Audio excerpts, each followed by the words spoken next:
বৈশ্বিক নীতি, অর্থনৈতিক সিদ্ধান্ত এবং সামরিক ক্ষমতার উপর ভিত্তি করে বিশ্বে প্রভাব বিস্তারকারী দেশগুলোর নতুন তালিকা প্রকাশ হয়েছে। ইউএস নিউজ অ্যান্ড ওয়ার্ল্ড রিপোর্টের সর্বশেষ প্রতিবেদন অনুসারে ক্ষমতাধর দেশের তালিকায় প্রথম স্থান ধরে রেখেছে মার্কিন যুক্তরাষ্ট্র। অন্যদিকে এই প্রভাবশালী তালিকায় প্রথম 10-এর বাইরে অর্থাৎ 12তম স্থানে রয়েছে ভারত। প্রথম স্থান মার্কিন যুক্তরাষ্ট্র বিচিত্র অর্থনীতি, বিশ্বের বৃহত্তম সামরিক বাজেট এবং বিশাল প্রযুক্তি ও স্পানিগুলোর সুবাদে দীর্ঘকাল ধরে বিশ্ব শক্তি হিসাবে তার অবস্থান ধরে রেখেছে।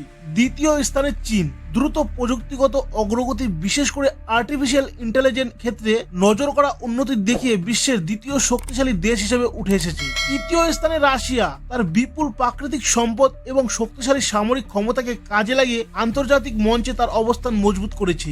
বিশ্বের সবচেয়ে বেশি জনসংখ্যা এবং পঞ্চম বৃহত্তম অর্থনীতির দেশ হওয়া সত্ত্বেও ভারত এবছরের শক্তিশালী দেশের তালিকায় শীর্ষ 10-এ জায়গা করতে পারেনি। রাজনৈতিক প্রভাব, সামরিক সক্ষমতা এবং শক্তিশালী আন্তর্জাতিক অংশীদারি থাকা সত্ত্বেও সংযুক্ত আরব আমিরাতের ঠিক পেছনে 12তম স্থানে রয়েছে ভারত। বর্তমানে ভারতের আনুমানিক জিডিপি প্রায় 3.55 ট্রিলিয়ন এবং জনসংখ্যা 1.43 বিলিয়ন।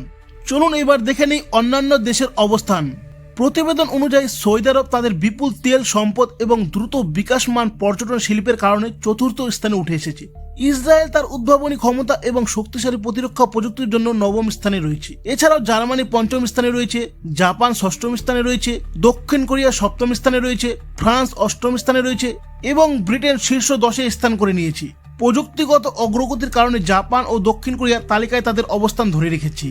2025 সালের এই শক্তিশালী দেশের তালিকাটি মূলত 5টি প্রধান মানদণ্ডের উপর ভিত্তি করে তৈরি করা হয়েছে। এগুলি হলো নেতৃত্বের ক্ষমতা, অর্থনৈতিক শক্তি, রাজনৈতিক প্রভাব, শক্তিশালী আন্তর্জাতিক জোট এবং সামরিক সক্ষমতা। ভিডিওটি কেমন লাগলো অবশ্যই কমেন্ট করে জানাতে ভুলবেন না। ধন্যবাদ।